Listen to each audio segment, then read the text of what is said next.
Við þekkjum það öll að fara til læknis og þegar maður fer til læknis þá er maður oftar en ekki að leita svara við einhverju sem að hrjá mann og hver kannast ekki við það að fá endalausar ráðleggingar jafnvel með undirtóna af fordómum. Þegar talað offitu gleymist oft að hlusta, virkilega hlusta.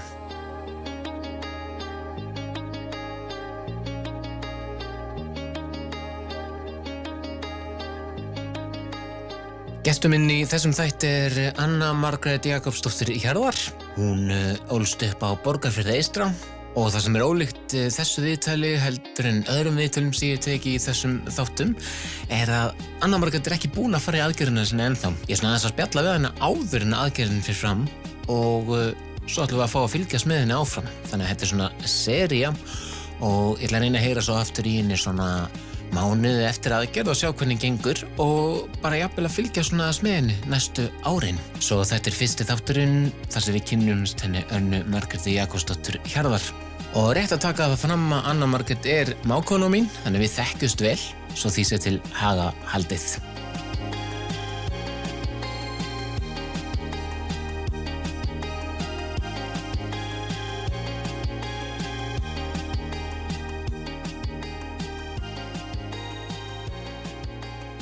Hver Anna Margrét Jakobsdóttir Hjarðar? Hún sveitastelpa, móðir, systir, dóttir. Ég fædd og uppalin á Borgarfirði eystri og hef alltaf verið svona, eða frá því, hvað ég segja, rétt fyrir fermingu, alltaf verið svona sveitastelpan í hópnum. Og þetta nú ekki stór staður hérna á Borgarfirði eystra. Þetta svona oft talað svona hrepparíg eða svona þannig að ekki ríg heldur svona hvernig svona skvaldur eða svona gossip, já, slúðurbær. Svona slúður, þetta svona slúðurbær? Nei, ég myndi ekki segja að vera slúðurbær en það vita allir allt alla, skilurðu. Við erum onni í glugganum hjá hver öðrum og staðurinn í langt í burtu frá öllum hinum og hvað eigum við svo sem að gera hana? Nei. Nei, þetta bara, þú veist, samfélagið lítið og þú ert ekkert að laumast með neitt, þú ert ekkert að fara að leyna nágrannum einhverju, sko. Nei. Það bara, og fólk hefur gaman að þið spjallum daginn og veginn og þú veður oft fyrir barðin á því, þannig að það bara partur af þessu. Þannig að það hefur gott að alast hérna upp? Sko, mér fannst það ekki sem krakka.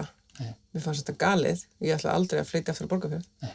Hvað var svona galið við þetta? Þetta bara, þú veist, ég bjó út í sveit, allir vinir mín byggun í þorpi, eða ekki allir, það var einhver sem var í sveit líka. En þú veist, krakkarnir voru oft að hittast inn í þorpi, að leika sér á kvöldin og svona eitthvað. Ömurlegt, mamma og pabbi nefndi aldrei að keyra mér yfir, sko, við erum hérna 10 kilometra frá þorpinu sjálfu. Og þetta var bara, ég var bara á gelgjunni, sko, ég var bara alveg skelfilega gelgja, sko. Já, og já, 10 kilometrar á milli, þetta er nú aðeins kannski langt til þess að vera labbita rosalega oft. Já, við reyndar við systur, konan þín, systir mín, við áttum að til, við fengum hjól já, svolítið snemma, sko, og við áttum til að hjóla allavega yfir þess að við köttum landsenda og stundum yfir í þorp og fannst það geðspennandi, sko. Þannig að við vorum duglegir að hjóla þegar færð og veður leyfði, sko. Já. Á nýju fínu Mongoose hjólunum okkar. Já, og Dagens búin að tala þetta og hafi verið svona feitastelpan í bekknum. Hvenær það manst eftir því svona þetta hafi verið orðið eitthvað svona sem maður getur kallað vandamál og eitthvað svona sérstaklega sem triggerar þetta? Sko, það ekkert eitthvað svona eitt per se, en það alveg atvik, skilurðu, eða atvik, nei, ég sem ekki kalla atvik, en það svona hlutir úr æsku, skilurðu, sem ég man alveg eftir, amma vinkonum minnar, pabbi vinkonum minnar, eitt kennari, þú veist, svona komment, þú veist, ég átti frekar að drekka undarrennu heldur en nýmjólka þegar ég var nú að vera þippin, sko, átti að fara að passa mig og ég gat ekki klifrað eins mikið á vinkonum mín upp á einhver, þú veist, eitthvað, skilurðu, að því ég var með svo þungar rass, skilurðu, og eitthvað svona, þetta var byrjað bara fyrir fermingu, sko. Já. Já.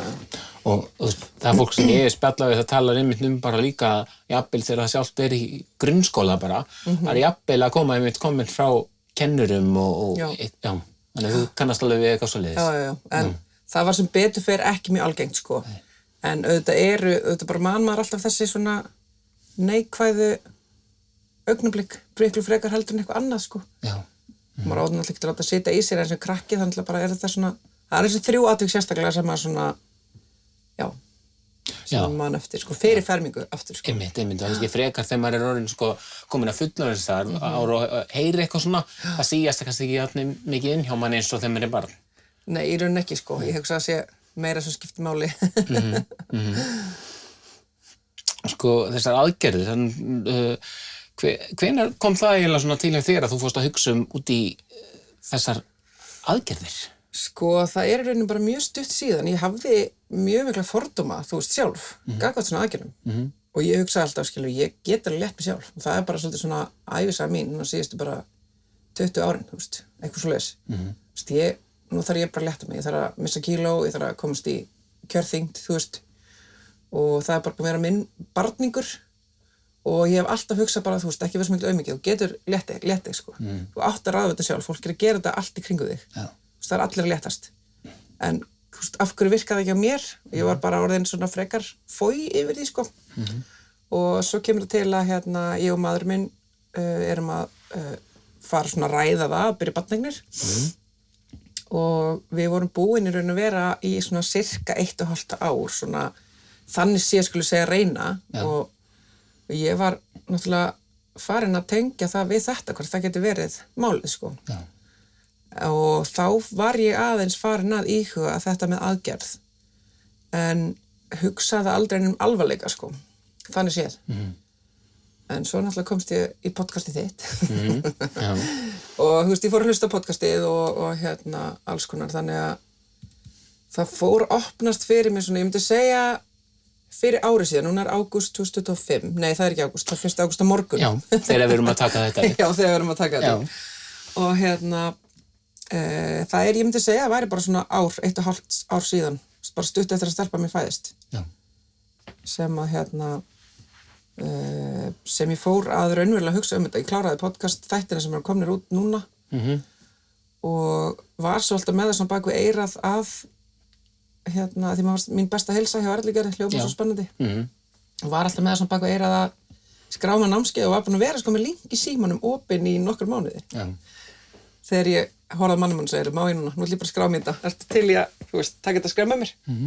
Og þetta bara, þú veist, var það ekki spurning. Hann er alltaf tilbúin að gera það sem þetta er, sko. Já. Þannig að þú segir, það kemur svona í kringum það leiti sem að þið farið að reyna barninnir. Og hafðirðu kannski varstu farin að hugsa eitthvað það að þetta gæti verið að fara að leita til einhvers konar frjósemis eða svona frjósemismiðstöðvar eins og Livio eða eitthvað svoleiðis og hvaða svona svörum eða kommentum kæmu þar? Sko já og nei, ég var það er mjög góður kvennsjúkdómalæknir á Egilsstöðum sem er það bara næsti besta bæjarfélagi okkur. Já. Og ég var búin að hitta hana og fá skoðun bara hjá henni og það leit allt, þú veist, vel út fyrir barningni, skilurðu. Og svo ætlum við bara að hittast aftur ef ekkert var að gerast eitthvað og svo skráði hún, svo kemur til hér aftur einhvern mánuðum seinna og þá setur hún mig á hormónalyf sem var það sem kom mér í, þá var ég bara ólétt eiginlega strax, sko. Já. Þannig að eflaust var þetta kannski ekki bara það að ég er í ofþyngd sem að hjálpar alltaf ekki, en þú veist, ég held að ég var að vinna í svolítið high intense vinnu. Bara ferðaþjónusta, það er kannski ekki að segja neitt með það. Nei. En hún er, svo getur verið svolítið klikur. En mjög skemmtilegt vinnumhverfi, en það getur líka tekið sín toll, sko. En ég hugsa kannski hafi það verið streita og álag hafi kannski haft stóran þátt þarna líka, finnst þetta tókst svona hratt með þessum hormónalyfjum. Já. Þannig að þú veist, þetta hefur bara verið nokkur faktorar sem blanda saman, sko. Og enginn hjálpar neinum þar. Já, og eins og ég segi henni upphafskynningu, sko, þú ert ekki búin að fara í aðgerðina ennþá. Þannig þetta er svona fyrsta viðtalið þegar ég er að taka við manneskju sem er ekki búin að fara ennþá. Það er mjög spennandi svona, að prófa líka svona viðtal. Þú skáir þig til námskeið hjá Erligerði, hjá mín besta heilsa og hvað svo? Hvernig virkar það? Já, ég byrjaði á þessu námskeiði, ég mæli alveg með, bara þó þú sett ekki fyrir aðgerð, þá er bara til einfalt námskeið hjá mín besta heilsa sem tengist bara hreinlega heilsunni þinni, sko. En ég skráði mér þetta námskeið sem heitir undirbúningur fyrir aðgerð og inn í því sem sagt auka námskeið sem heitir, ég held að sé bara fræðsla betri heilsu eða eitthvað svolítið. Þetta bara styttri námskeið. Já. Og ég mæli hreinlega bara með því fyrir alla því það bara, þú veist, ætti að vera kennt í grunnskóla hreinlega að hugsa heilsunar. En það annar mál. Og svo bara fór ég svona hægt og bítandi að taka námskeiði, þú veist, taka kursana, þetta eru frá 10 mínútum upp í klukkutíma fyrirlestrar og þetta alveg dálítið langt námskeið þannig séð, sko, maður þarf að gefa svolítið tíma. Já. Ég kláraði námskeiðið bara miðjan maí, held ég alveg örugglega. Já, jafnvel seinna, sennilega bara í lok maí, skiptir ekki öllu máli, en og í kjölfara því þá fyllir maður út spurningalista hjá Erlu Gerði sem að skila sér til hennar og hún svarar bara strax daginn eftir. Já. Gefur mér bara tíma í viðtali á sér í bænum og ég náttúrulega bara til það og fékk þá líka bóka viðtali með hirti skurðlækni. Já. Og þá hugsaði ég bara, já, bíddu, þetta kannski meira alvarlega, þú veist, námskeið heitir náttúrulega undirbúningur fyrir aðgerð. En ég var samt eitthvað svona, þetta nú bara námskeið, skilur, ekkert að fara ein í aðgerð. Já, þú ert bara að hitta Erlu Gerði til að spjalla í rauninni. Já, basically bara að fá svona sérfræði álit á mér, þú veist. Ég get ekki sagt, ég vissi það bara á þessu námskeiði sem ég var búin að heyra á fleirum og einmitt að fara á viðmælendum í podcastinu þér að ég var allavega ekki fyrir maga-ermi af því að ég með bakflæði, hef búin að vera með bakflæði í mörg ár. Já. Þannig að maga-ermin ekki fyrir mig og ég með það háan BMI að það sama saga, sko, að maga-ermin að mér skilst, ekki endilega fyrir svona hátt BMI, eða þú veist, þú getur farið í maga-ermina, en það kannski ekki sami pakki eins og ég skildi það.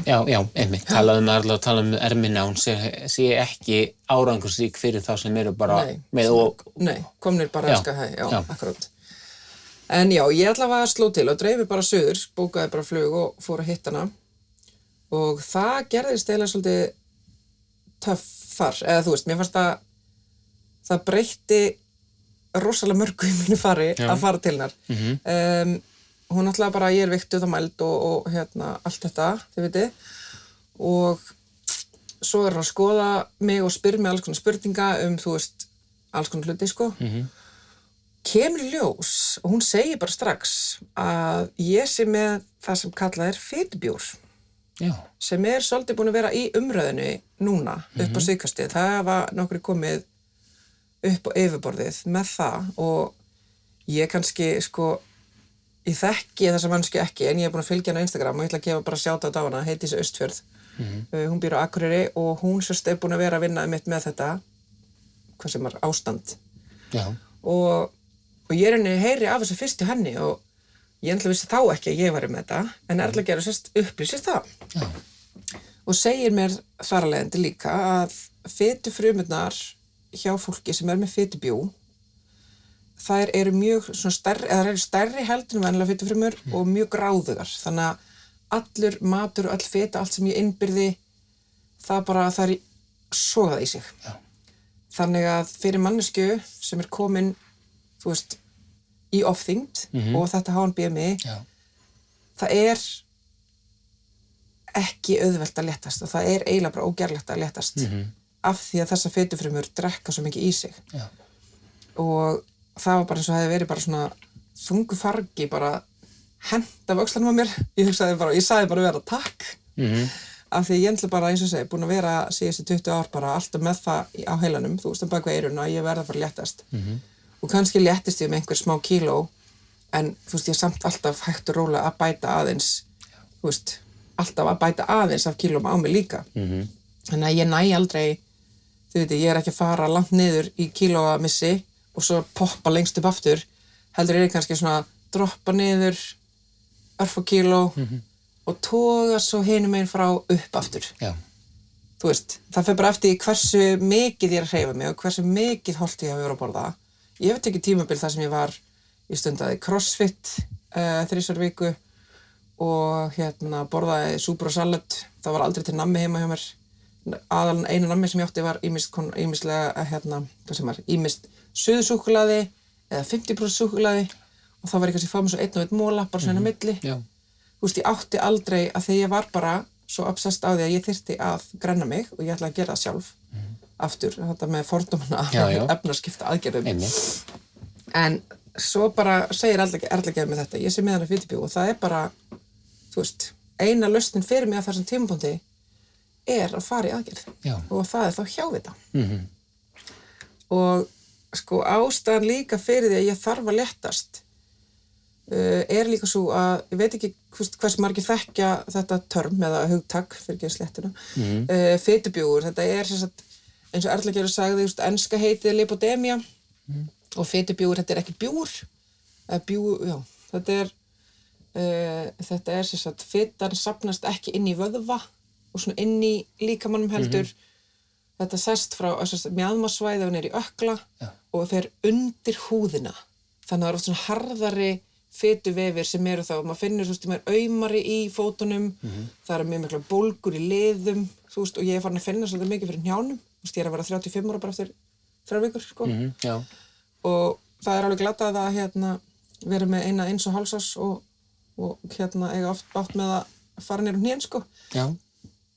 Og það eitthvað mjög nýtt fyrir mér sko. Ég hef alltaf verið fyrir hraust en síðust ár náttúrulega bara með meðgöngu og ungabarni og heimili og allt það hefur svona líkamsræktar stuðlinn á mínu heimili svolítið droppað ég hefur oft verið mjög duglega að hreyfa mig og ég hef ekki verið að gera síðustu ár og sjást líka minnum bara að sína mér það líka það fitubjúgurinn býr til bólgurnar ég búin að minnka hreyfingu ég ekki að passa matinn eins mikið og þá bara líka minn að sunga niður hreinlega og og það alltaf kæruleysi kannski að minni hálfu en það búið að vera við vorum keypt okkur hús á Borgarfirði og vorum búin að gera það upp og það var mjög mikið vinna meðan ég var ólétt barnið mitt fyrirburi fæddist næstu 2 mánuði fyrir tímann og það var svo mikið í gangi þannig já ég að afsaka það ég sé ekki búin að hreyfa mig en það bara þú veist hann eigandi 2 börn sjálfur það bara þannig það hefur minni tíma fyrir sjálfa sig núna akkurat og talaðu sko tek eftir því þegar þú bara talar að þú kemur til Erlu Gerðar þú ert að fá eitthvað svona eitthvað nýtt sem hún að segja mér líður svo hitt lækna oft áður og það bara af hverju ertu ekki búin að létta þig eða af hverju ertu ekki að léttast Já, veistu hvað eitt læknir sagði eins og við mig, Gunnar?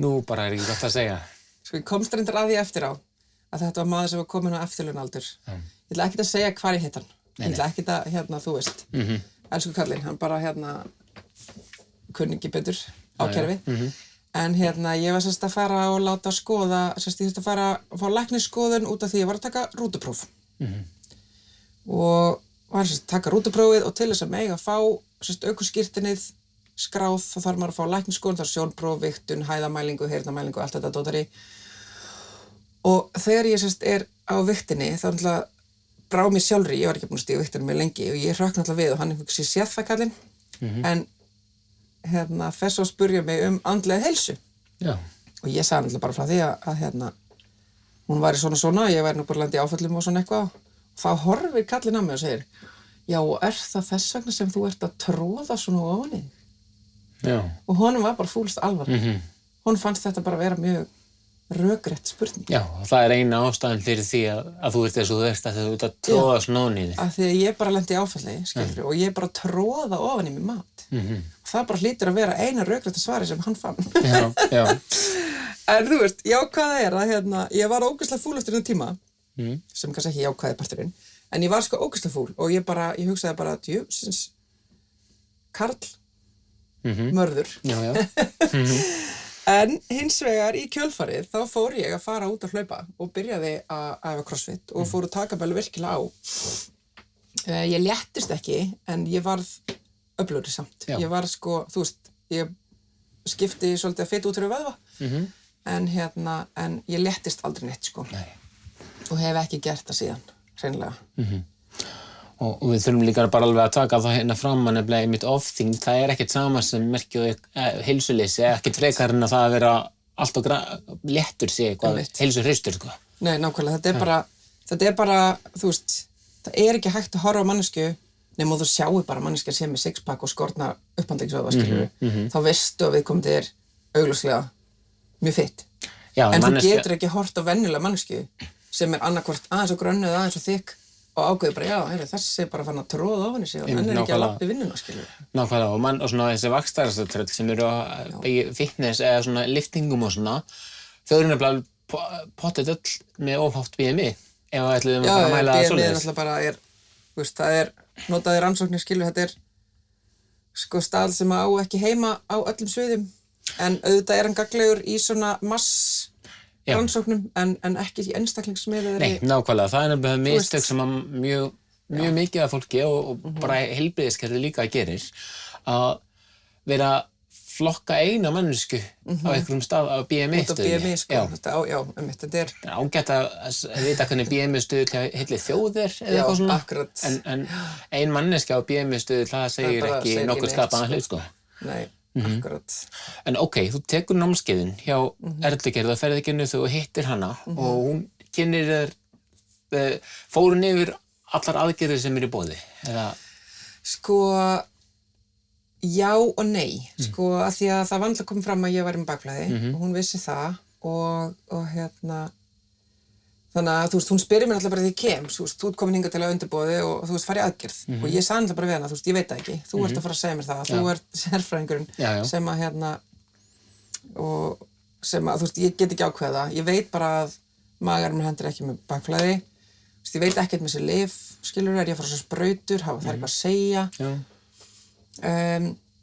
En út af því að ég er ekki með metabólískan offitusjúkdóm, þú veist, ég er ekki, það mælt sem sagt í þessa heimsókn, sem sagt bara yfir höfuð bara fita í líkamannum, maður heldur einhverja sensora og eitthvað og það er sem sagt mæld líkamsfitan gegnum vefina. Já. Veit ekki, kann ekki að útskýra, en og hún sér það strax að ég er ekki með mikla innri kviðfitu og það er mjög jákvætt og það þýðir þá að innri kviðfitan sem er ekki til staðar sem venjulegum metabóliskum offitusjúkdómum myndi þá þrengja að líffærum og öðru, þú veist. Ég er ekki að díla við það. Nei. Þetta er sérst bara þessi fitubjór eða lipodemía sem ég er að díla við. Og fyrir vikið, eins og hún sagði, þú getur allavega að fagna því að þú ert ekki að fara, þú ert ekki í áhættuhóp sykursýki, hjartasjúkdóm, svo nefndi hún eitthvað eitt í viðbót, ég man ekki alveg hvað það var. Ég svo bara, ok, cool, en hins vegar ég, sem sagt, með mjög lélega liði frá mjöðum niður og ég er í ofþyngd og þarf augljóslega að gera eitthvað því að ég þrá ekkert annað en vera hraust, sko, mér er alveg sama. Það byggir ekki á því að ég þurfi að komast í stærmedium, skilurðu. Ég þarf ekki að vera, ég vil bara geta gert rúmlega daglega þarfir, eða skilurðu, sinnt daglega hreyfingu og rúmlega það, án þess að vera sko frá í hnjánum eftir það, eftir hvort sem það er hálfur dagur, heill dagur, helgi, hvað það er, sko. Já. Þú veist, þannig að mér finnst mjög gaman að hjóla, ég hef fjallahjól. Já. Og mér finnst mjög gaman að labba á fjöll, þú veist, ég hef ekki gert mikið af því, en mér finnst sjúklega gaman að labba upp á fjöll. Já. Já, mér finnst mjög gaman á svona crossfit-æfingum og þetta allt saman auðvitað verður erfiðara eftir því sem hér verða aumari. Já. Og þegar eitthvað er orðið erfitt, þá er það leiðilegt. Já, einmitt. Þannig að þetta er svona þess að, þú veist, þetta er búið að hrynja rosa mikið niður hjá mér, sko, af því að ég finn það. Já, og ég myndi að gera að reyna að láta ekki það sem þið finnst það sem fyrir að vera erfitt að það er svo elskar að gera að það verður alltaf í norðið leiðilegt. Akkurat. Já. Það er mjög leiðilegt, sko. Eins og segi, ég vil bara vera hraust, ég vil bara geta sinnt rúmlega daglega hreyfingu, sko. Ég vil geta gert það sem ég langar að gera. Án þess að fara út í einhverja öfgar og njóta þess og þurfa ekki að líða fyrir það, þú veist, einhverja dag eftir, sko. Nákvæmlega. Í hnjánum. Já. Svo það sem er þá framundan hjá þér núna, það er bara þegar við erum að taka þetta upp, hvað leika í? Sko, já, ég er sérst, sko, já, eins og sagði maður, þá er sérst 1. ágúst á morgun og ég á bókað aðgerð 12. ágúst í Malmö í Svíþjóð, sem er sérst þá í gegnum Sjúkratryggingar Íslands og Mínu besta heilsa. Já. Þannig að Erla Gerður er mín tengiliður, gerir ráð fyrir þarinn. Og Hjörtur gerir aðgerðina og hann gerir líka aðgerðina á Landspítalanum þegar og ef að það er hægt vegna plássleysis eins og ég skilði það. Já, það er það sem ég hef alltaf heyrt að plássleysi á skurðstofum sé eiginlega aðalástæðan fyrir að það eru biðlistar. Einmitt. En ég meina, ég fór þetta viðtal 7. júní Sjúkratryggingar Íslands unnu svakalega hratt, ég var ekki undir að búin, Erla Gerður var búin að segja 4 til 6 vikur, ég bara ok, þá er ég að fá svar skilur í ágúst frá þeim, sko, af því þeir þurfa af því að ég er með það hátt BMI, að þá er Sjúkratryggingar Íslands að taka allan kostnaðinn. Já. Þau borgandur ekki fyrir manni minn, en hann verður fylgdarmaður með mér. Já. En Sjúkratryggingar Íslands svöruðu bara viku eftir viðtali á Erlu Gerði. Ég var mjög hissa, sko, þannig að þá náttúrulega gæti ég bara sendt beint á Hjört, af því að hann er svo sem að þarf að gefa okkur, sko, aðgera tíman og ég þurfti líka að taka fá viðtaltíma við hann. Og ég var bara sett í aðgerð 12. ágúst, bara strax þarna upp úr miðjum júní, sko. Já. En það, þú veist, gerðist miklu hraðar en ég átti von á, sko. Ég var eiginlega ekki búin að búast við því að fara í aðgerð fyrir jól, sko, af því ég held að væri smiklu lengur beðið. Já, eins og þú sagðir á, þú ert búin að taka þetta námskeið hjá Erlu Gerði, fara í gegnum það og hvernig líður bara núna, þú veist, ertu tilbúin í þetta? Já, ég held það, sko. Ég er mjög spennt. Ég er mjög spennt að sjá, þú veist, útkomuna, af því að, þú veist, eins og sé, hnén á mér eru orðin mjög viðkvæm, sko. Og það er það sem ég er hlakka mest til. Það sem ég stressuðust fyrir er að geta ekki þamba vatn. Já. Ég er búin í aðgerðinni. Já, þetta bara eiginlega með því mér að hryggja það með því að einmitt bara þegar maður er búin að fara í svona þá menn langar oft svolítið að þamba styrta þessi vatni og það verður bara að bíða betri tíma. Já, það kemur aftur. Já. Ef það er stærsta vandamáli, skilur, þá en ég var alveg að hugsa, auðvitað ég hugsa, skilur, ekki galin að vera að fara í þessa aðgerð, hvað ef eitthvað fyrir úrskeiðis. En ég sagði það mitt við Hjört þegar ég var að tala og hann sagði, já, ég meina til hvers að vera að hugsa eitthvað sem að, þú veist, það er ekki takt að vera búið til eitthvað svona kvíðavesen yfir einhverju sem að, hann orðaði þetta mjög pennt, sko, ég man ekki nákvæmlega hvernig orðaði, en þú veist að ekki vera að hugsa eitthvað sem að þú getur ekkert breytt eða veist ekki hvað gerist, kannski gerist það ekki, skilur, þá ertu búin að einhverjum tíma að ég hugsa það, en svo get ég líka sagt, hvað ég fyrir ekki aðgerð. Núna er ég orðin mjög bólgin og þreytt í hnjánum. Stundum á kvöldin eftir langa daga, þá líður mér eins og hérna mér sé bara 5-föld. Hvað ef ég fyrir ekki aðgerðina? Já. Hvað gerist þá hérna mér, skilur? Er ég bara að fara að vera, þú veist, först í sófanum við fertugt? Þú veist, ég er að vera 35 ára bara eftir korter, skilur? Já. Hvað gerist ef ég fyrir ekki aðgerðina? Það er, ég held að það sé meiri hræðsla hjá mér gagnvart því heldur en að fara í aðgerðina. Af því að þú veist, eins og segi, ég var með fordóma og þetta er aðgerð, þetta er inngrip, þetta er breyting og þetta verður erfitt, þetta er ekkert auðveld að leiðin út.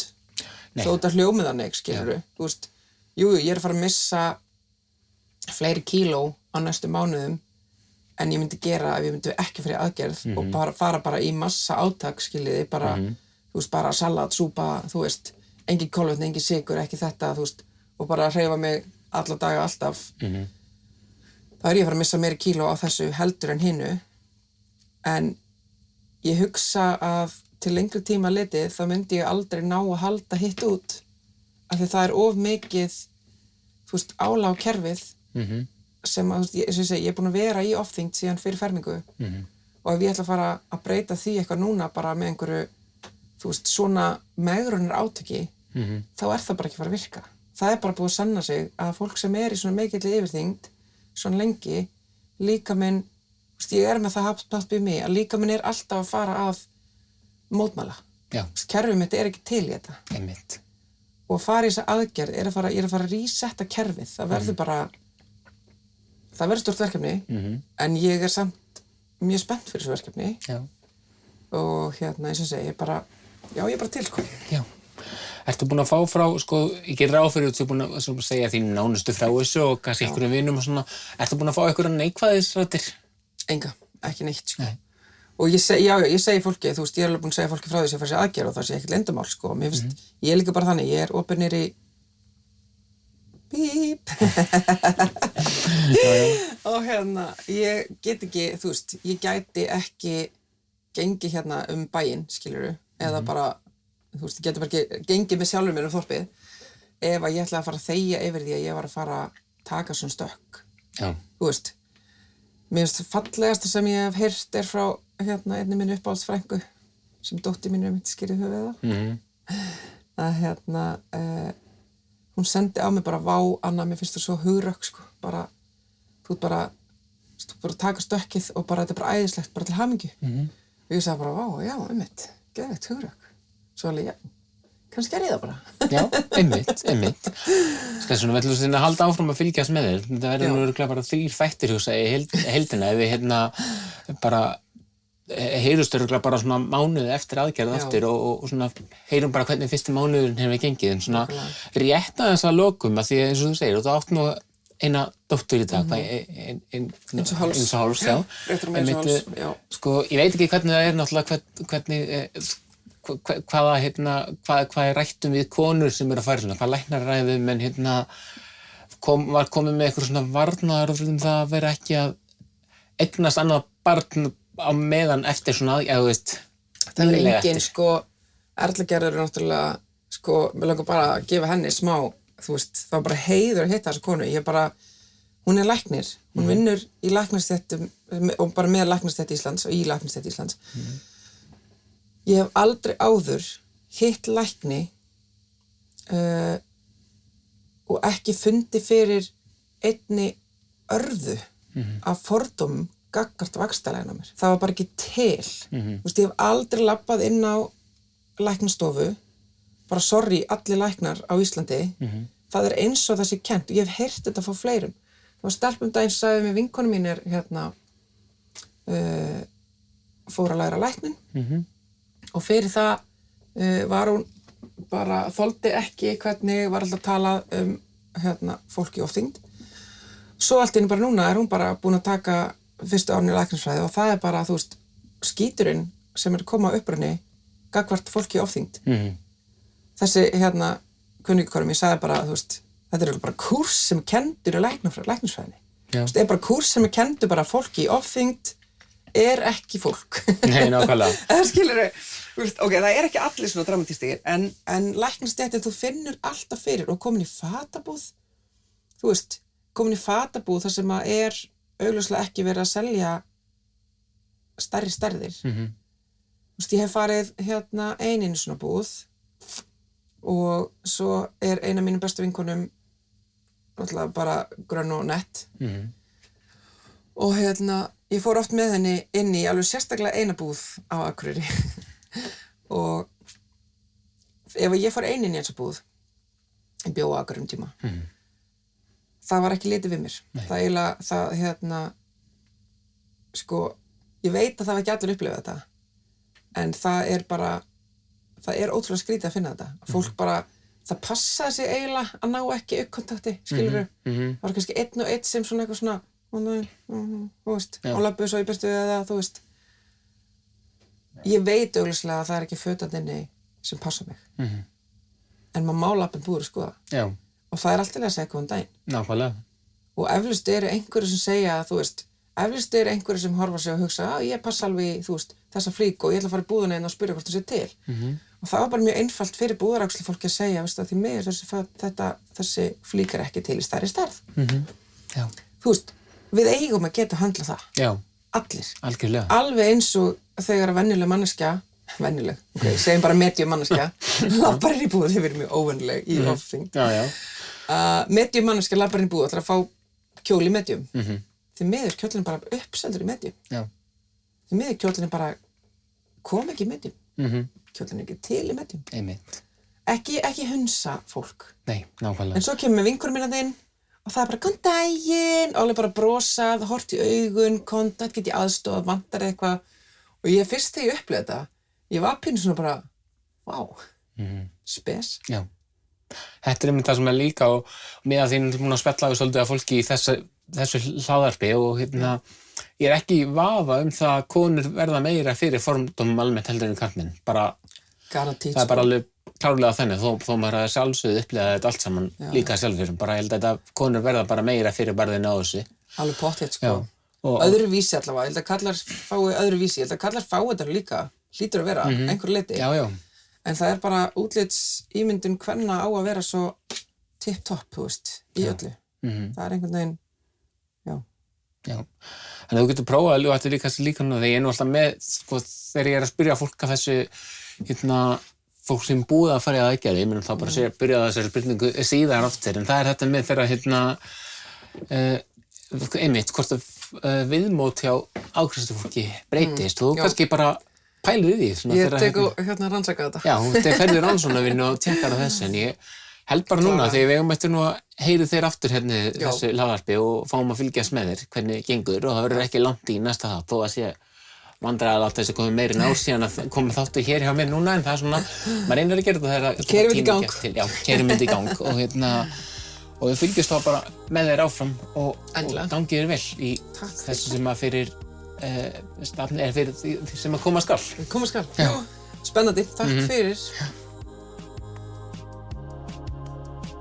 Ég segi bara enn og aftur takk Anna Margrét fyrir að segja þína sögu hér og gangi þér vel í aðgerðinni út í Svíþjóð.